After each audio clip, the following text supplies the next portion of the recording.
Veamos ahora el primer mecanismo de señalización mediado por receptores acoplados a proteína G.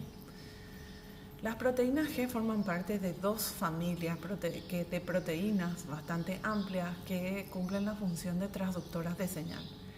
La característica común que tienen es que tienen la capacidad de unirse a nucleótidos de guanina, tanto en su forma de GDP o de GTP. Cuando la proteína G está unida a GTP está activada, mientras que cuando hidroliza al GTP y queda unida a GDP está inactiva. Esas dos familias de las cuales hablamos son las proteínas G grandes, que son triméricas, y la otra familia corresponde a las proteínas G pequeñas. En el caso de las proteínas grandes, básicamente intercambian nucleótidos sin la participación de otra proteína, mientras que en el caso de las proteínas G pequeñas requieren de proteínas accesorias.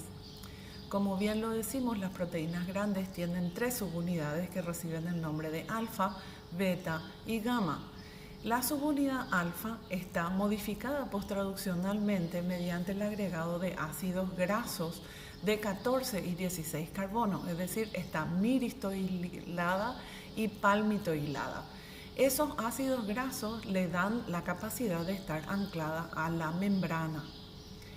Hay varias formas de la subunidad alfa. Podemos tener subunidades alfa de tipo I que tienen efectos inhibitorios, subunidades alfa de tipo S que son estimulantes y subunidades de tipo T que reciben el nombre de transducina. Esta subunidad alfa es la que tiene el sitio de unión al nucleótido y es cuando está unida a GDP, que va a tener a la proteína G en su estado inactivo, y cuando está unida a GTP, esta estará en su estado activado. Asimismo, dentro de esta unidad es donde se encuentra el sitio catalítico, es decir, la actividad GTPasa, que va a permitir la hidrólisis de GTP para quedarse unida a GDP e inactivar a esa proteína. Esta actividad GTPasa es inhibida por algunas toxinas de bacterias conocidas, como el caso de Vibrio cholera, productora de la patología de cólera, y también de Bordetella pertussis. Estas toxinas producidas por estas bacterias van a inhibir la actividad GTPasa y por tanto la proteína G no va a poder hidrolizar GTP a GDP y se va a quedar activada de forma permanente aún en ausencia de señal. Por otra parte, las subunidades beta y gamma también están unidas dentro de esta proteína, pero pueden separarse cuando la proteína G toma contacto con un receptor activado. En este caso, la subunidad gamma también está modificada posttraduccionalmente mediante el agregado de un grupo prenilo que también le da la capacidad de estar anclada a la membrana celular, básicamente por su capacidad hidrofóbica. Mientras que en el caso de las proteínas pequeñas también son proteínas G denominadas asociadas a RAS o proteínas RAS, y requieren para poder, unirse de manera eficiente a GTP o hidrolizar al GTP para unirse a GDP de proteínas accesorias. Esas proteínas accesorias son GEF y GAP. GEF viene del nombre en inglés de Guanina Exchange Factor, es decir, es un factor de intercambio de guanina, y tiene la capacidad GEF de favorecer la liberación de GDP y la entrada de GTP con la activación subsecuente de la proteína G pequeña, mientras que GAP viene del nombre GTPase Activating Protein, es una proteína activadora de la actividad GTPasa y lo que favorece justamente la reacción inversa, es decir, la hidrólisis de GTP para dar GDP y por tanto favorece la inactivación de la proteína G pequeña. ¿Cuáles son los efectores de estas proteínas G? Es decir, cuando las proteínas G están activadas, ¿a quién activan a su vez? ¿Cuál es su cascada de transducción de señal? Pues los efectores siguientes incluyen a la adenilato ciclasa, que la vamos a llamar AC, es una proteína tetramérica y que tiene la capacidad de sintetizar AMP cíclico, que es el segundo mensajero, a partir de AMP. la adenilato ciclasa, y este segundo mensajero, su producto de reacción, a su vez, tiene la capacidad de activar de forma alostérica a una proteína quinasa, que es la proteína quinasa A. Esta proteína quinasa, a su vez, va a fosforilar a cientos de proteínas, generando la respuesta celular activada por el receptor acoplado a proteína G que había detectado al ligando. Otro efector es el caso de la fosfolipasa C o PLC. La fosfolipasa C tiene la capacidad de hidrolizar a un fosfolípido de membrana, que es el fosfatidil-inositol bifosfato, y va a liberar dos segundos mensajeros: el inositol trifosfato, que se libera al citosol, y el diacilglicerol, que queda anclado en la membrana como residuo de este fosfatidil inositol que ha sido hidrolizado. El inositol trifosfato en citoplasma va a tener principalmente como flanco la activación o la apertura de canales de calcio, con lo cual la concentración de calcio intracelular aumenta y vamos a tener entonces la activación de proteínas dependientes de calcio en respuesta a este aumento de la concentración del ion dentro de la célula. Por otra parte, el diacilglicerol conduce a la activación de otra proteína quinasa, que es la proteína quinasa C. Esta quinasa a su vez va a fosforilar a gran número de proteínas, generando la respuesta celular. Otro factor importante es la fosfodiesterasa de GMP cíclico. El GMP cíclico es un segundo mensajero generado por otros receptores. Y básicamente la fosfodiesterasa lo que va a hacer es romper ese anillo cíclico y convertir al GMP cíclico a GMP, es decir, disminuir los niveles de este segundo mensajero. Y el efecto principal suele ser sobre canales iónicos, es decir, mantiene abiertos ciertos canales iónicos que son importantes en procesos como la contracción muscular o en la transmisión de señales a lo largo del sistema nervioso. Entonces, ¿cómo se da el proceso en sí de señalización mediada por proteína G? Aquí vamos a ver un ejemplo con una proteína G grande o trimérica. Imaginemos que tenemos una señal que es reconocida por el receptor. En presencia del ligando, el receptor va a sufrir un cambio conformacional y se va a activar. En su forma activa va a interaccionar con la proteína G que ustedes ven aquí. Inicialmente ven la subunidad alfa anclada a membrana, la subunidad gamma anclada a membrana, formando un complejo con la subunidad beta. El sitio de unión a nucleótido en la subunidad alfa. En principio ustedes ven aquí que esta proteína trimérica está inactiva porque está unida a GDP. El contacto íntimo del receptor activado con la proteína G trimérica conduce a un cambio conformacional en la proteína G, que conduce a la salida de GDP y a la entrada de GTP y la activación consecuente de esta proteína trimérica, con la separación de la subunidad alfa por una parte y restando el dímero beta gamma por otra parte.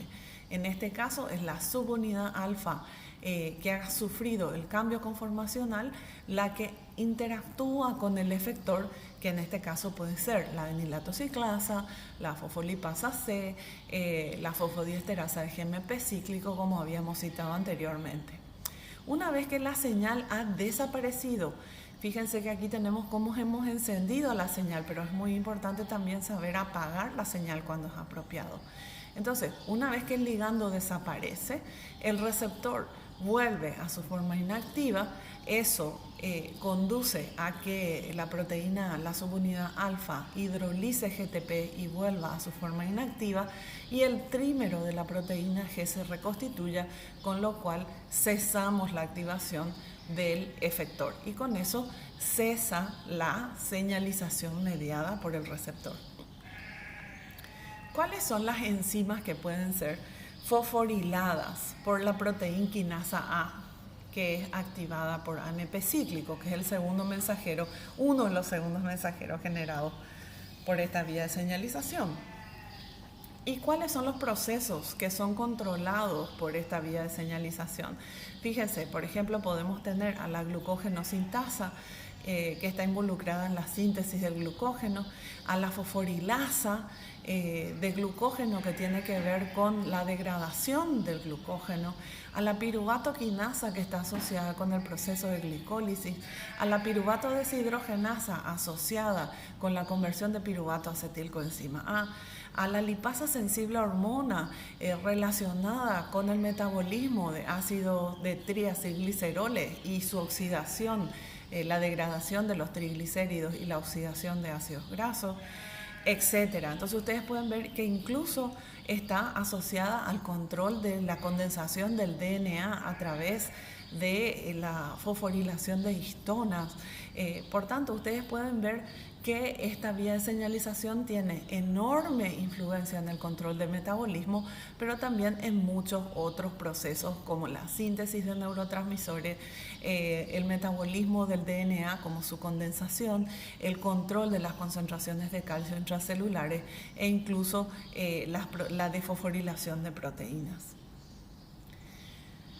Entonces, ¿cuáles son los efectos de la señalización mediada por proteína G? Pues básicamente va a depender de la señal, va a depender del receptor, del tejido y del tipo de transducción de señal que existe en cada uno de ellos. Vamos a ver dos ejemplos.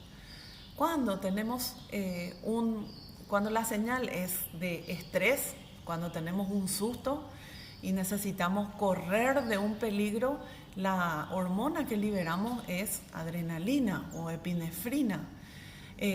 Cuando tenemos niveles bajos de glicemia en sangre, es decir, hipoglicemia, lo que vamos a liberar es glucagón. En presencia de este tipo de hormonas, que son ligandos reconocidos por receptores a proteína, acoplados a proteína G, vamos a tener la unión del ligando al receptor, la activación del receptor, la activación de la proteína G trimérica, que va a tener una subunidad alfa de tipo estimulante, es decir, GS, y que va a interaccionar con la adenilato ciclasa, aumentando la actividad de la adenilato ciclasa y por tanto aumentando los niveles de AMP cíclico, activando a la proteína quinasa A y conduciendo a una cascada de fosforilación de proteínas. Mientras que por otra parte, si la señal es, por ejemplo, la prostaglandina E o la adenosina, la unión de estos ligandos a los receptores acoplados a proteína G que las reconocen, básicamente interaccionan con proteínas G triméricas que tienen subunidades alfa de tipo inhibitorio. Entonces, la activación de la proteína G lo que va a conducir es a la inhibición del efector, es decir, la inhibición de la adenilato ciclasa con una disminución de los niveles de AMP cíclico y una caída en la activación de la proteína quinasa A, por tanto, la disminución de la fosforilación de proteínas. Entonces, como pueden ver, una misma vía de señalización en tejidos diferentes responde a señales diferentes con cascadas de transducción de señal distintas. La proteína quinasa A es básicamente una proteína normalmente formada por dos subunidades catalíticas que están ligadas a dos subunidades reguladoras cuando esta no está activa. En presencia del AMP cíclico, este AMP se une a las subunidades reguladoras y rompe la interacción con las subunidades catalíticas que quedan libres. En estas condiciones, el sitio catalítico de la proteína quinasa A se libera y por tanto puede comenzar a fosforilar proteínas. La fosforilación dependiente de proteína quinasa A se da en residuos de serina. ¿Cuáles son las respuestas resultantes a la activación de la proteína quinasa A? Vamos a tener la activación y la inactivación de enzimas metabólicas dependiendo de si la fosforilación las pone en on o en off.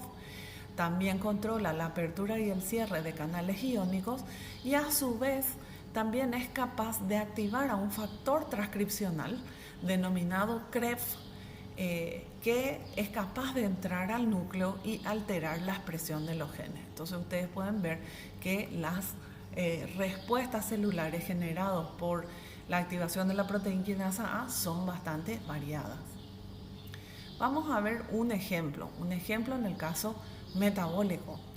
Dijimos, cuando tenemos niveles de glicemia bajo, es decir, hipoglicemia, lo que vamos a tener es la liberación de una hormona que se llama glucagón. El glucagón es un ligando reconocido por receptores acoplados a proteína G, activa a proteínas G estimuladoras. Estas proteínas G activan a la adenilato ciclasa, aumentan los niveles de AMP cíclico y eso termina generando una proteína quinasa A activa. Esta proteína quinasa A fosforila diferentes proteínas. Entonces veamos cuáles son las proteínas que fosforila. En primer lugar, fosforila una quinasa de glucógeno fosforilasa, que en su forma fosforilada está en ON, está activa. Esta quinasa es capaz de fosforilar a una enzima denominada glucógeno fosforilasa, que a su vez en su forma fosforilada está activa. La glucógeno fosforilasa es la enzima responsable de incluir o de degradar al glucógeno para liberar residuos de glucosa que van a ser exportados desde el hígado hasta la sangre para volver a normalizar nuestros niveles de glicemia, para combatir la hipoglicemia. Entonces, como ustedes pueden ver aquí, en este caso, la glucógeno fosforilasa en su forma fosforilada está activa y va a favorecer la degradación de glucógeno. Pero la proteína quinasa A no solo fosforila este juego de proteínas, también es capaz de fosforilar a una enzima denominada glucógenosintasa. Y en el caso de la glucógenosintasa, en su estado fosforilado, es inactiva. La glucógenosintasa, como su nombre lo dice, es la responsable de sintetizar glucógeno. Y entonces la pregunta es, ¿por qué fosforilada está inactiva? Imagínense si el nivel de glicemia en sangre es bajo, si tenemos poca glucosa disponible, ¿podemos darnos el lujo de invertir la poca glucosa que tenemos para construir más glucógeno? No, la poca glucosa que tenemos tiene que ser degradada, oxidada para generar ATP y seguir manteniendo nuestras células funcionando. Entonces, en tiempos de poco dinero no podemos construir estructuras. Por tanto, la misma señal, es decir, hipoglicemia, sirve para quemar combustible y generar recursos, generar energía, pero también parar procesos que consumen recursos y que no pueden ser costeados en ese momento debido a la baja energía celular. A su vez, recuerden que si nosotros quitamos el fosfato de esta enzima, la vamos a volver a su forma desfosforilada y activa, y si le quitamos el fosfato a la glucógeno fosforilasa, la vamos a inactivar. Entonces, si nosotros tuviéramos a una fosfatasa, proteína fosfatasa activa que hiciera esto, el proceso o el trabajo de la proteína quinasa A no sería eficiente. Ella estaría trabajando mientras la fosfatasa estaría haciendo lo contrario. Entonces, si ustedes se fijan, la proteína quinasa A también fosforila a una proteína que es capaz de fosforilar a la proteína fosfatasa. La proteína fosfatasa en su estado fosforilado es inactiva. Entonces, cuando la proteína quinasa A está activa, es capaz de apagar a la proteína opuesta. Y por tanto evitar la desfosforilación de las proteínas. ¿Qué es lo importante de este ejemplo? Que si ustedes se fijan, la señal era una sola, hipoglicemia, que condujo a la liberación del glucagón, y la respuesta controla miles de vías, controla la degradación de glucógeno, a la par la síntesis de glucógeno, así como también a los reguladores que podrían revertir el proceso de activación o de inhibición de estos dos procesos metabólicos. Y si ustedes se fijan, se realiza todo a la vez. Entonces, esto es lo que nos permite ver cómo hay una gran coordinación en el control de las señales y en la respuesta celular. Entonces, ¿Qué es importante de la vía de señalización? Fíjense, nosotros tenemos una molécula de glucagón, un receptor acoplado a proteína G, que normalmente suelen dibujarse de esta manera porque tienen 7 regiones transmembranas, como si fuera una serpentina. En presencia del ligando vamos a tener la activación de la proteína G a través de una subunidad alfa estimulante, la activación de la adenilato ciclasa, y fíjense la cantidad de segundos mensajeros que puede generarse en poco tiempo. Este es el primer nivel de amplificación de la señal. Con tanto mensajero activado, también vamos a tener muchas moléculas de proteína quinasa A activadas, liberadas de su subunidad reguladora. Y estas proteínas quinasas A van a ser capaces de fosforilar a otras proteínas. Esta es la forma en que nosotros encendemos la señal, pero recuerden que es importante también saber cómo podemos apagar esta señal. Básicamente esta señal se puede apagar mediante la actividad de otra enzima que ustedes ven aquí pintada en verde, que es la fosfodiesterasa de AMP cíclico, que es básicamente denominada también PDE. Esta enzima es capaz de convertir al AMP cíclico a AMP, y el AMP en esta forma es incapaz de activar cualquier señal. Entonces somos capaces de romper al segundo mensajero, degradar al segundo mensajero, y con lo cual volvemos a tener a la proteína quinasa A inactiva, ¿sí? Ahora, ¿cómo podemos entonces básicamente controlar esto? Y algunos efectos bastante interesantes de compuestos sobre esta vía. Ustedes habrán en alguna oportunidad sentido un montón de sueño y tratar de continuar haciendo algo. ¿Qué es lo primero que solemos tomar para mantenernos despiertos? Café, que nos activa de alguna manera. Y la pregunta es, ¿por qué el café nos activa? Pues fíjense, la cafeína contenida en el café lo que hace es básicamente inhibir a la fosfodiesterasa de AMP cíclico. Y entonces, ¿qué es lo que nosotros esperamos? Que básicamente, como la fosfodiesterasa de AMP cíclico está inhibida por el café, nuestros niveles de AMP cíclico se mantengan altos por más tiempo. Y eso nos permita tener a la proteína quinasa A activada por más tiempo. Y eso nos genere una respuesta metabólica aumentada, con lo cual esperamos tener más energía y mantenernos despiertos por más tiempo. Entonces, acabamos de ver en presencia de un ligando reconocido por el receptor acoplado de proteína G, la activación de una proteína G, la activación de un efector que es la adenilato ciclasa y la liberación de AMP cíclico. Dijimos que el AMP cíclico puede activar a la proteína quinasa A, y esta proteína quinasa A puede fosforilar a enzimas y puede activarlas, como el caso de la glucógeno fosforilasa, o puede inhibirlas, como el caso de la glucógeno sintasa. Y entonces podemos tener control metabólico gracias a fosforilación mediada por proteína quinasa A. Sin embargo, no es el único efecto que podemos ver a partir de esta activación. A través de la activación de la proteína quinasa A, por ejemplo, podemos tener la apertura de canales de calcio, la liberación o el aumento de la concentración de calcio intracelular y la activación de proteínas asociadas a la contracción muscular que, por ejemplo, pueden llevar a un incremento del ritmo cardíaco. Por otra parte, la proteína quinasa A es capaz de fosforilar a un factor de transcripción que es denominado CREF, y que en su estado fosforilado es capaz de unirse a los genes a los cuales controla y favorecer la traducción, la transcripción y la traducción de los productos codificados por estos genes. Entonces vamos a tener diferentes respuestas celulares dependiendo de las células en las cuales está activado este factor de transcripción.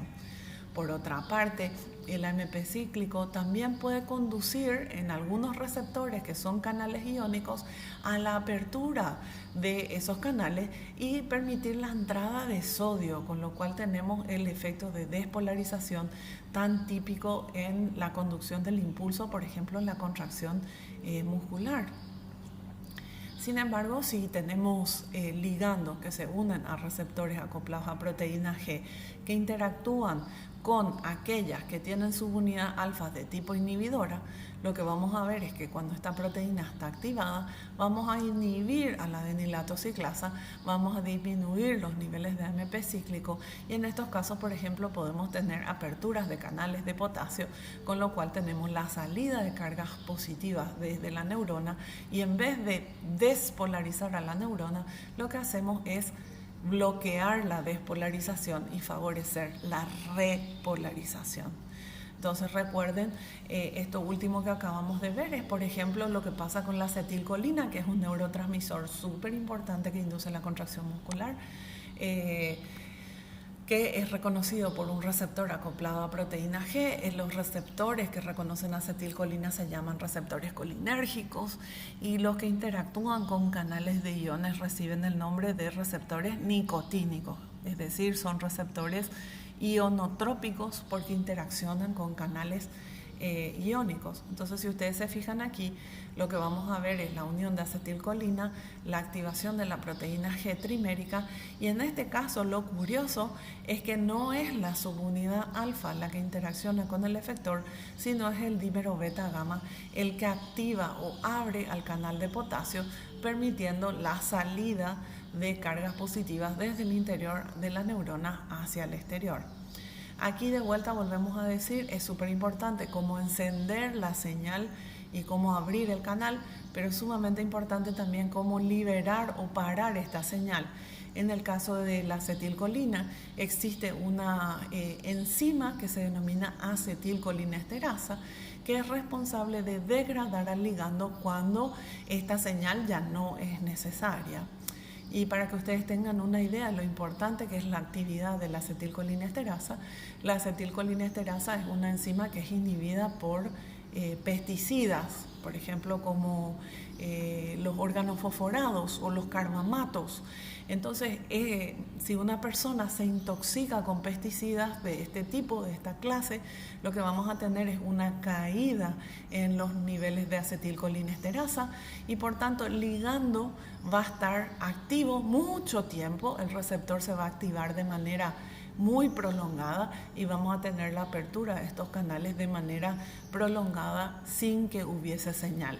Entonces, en el caso de las personas intoxicadas con pesticidas, lo que solemos ver son espasmos musculares por la contracción de los músculos estriados. Podemos ver vómitos, salivación excesiva por la contracción de las células musculares lisas, por la secreción de las glándulas inducidas justamente por la presencia de acetilcolina en un tiempo exagerado. Y si la intoxicación es grave, puede conducir a la muerte por el simple hecho de la dificultad de poder relajar la caja torácica y hacer procesos de inspiración y expiración. Como ustedes pueden ver, la señalización mediada por proteína G no solo tiene una implicancia metabólica, sino que controla una gran parte de procesos biológicos importantes.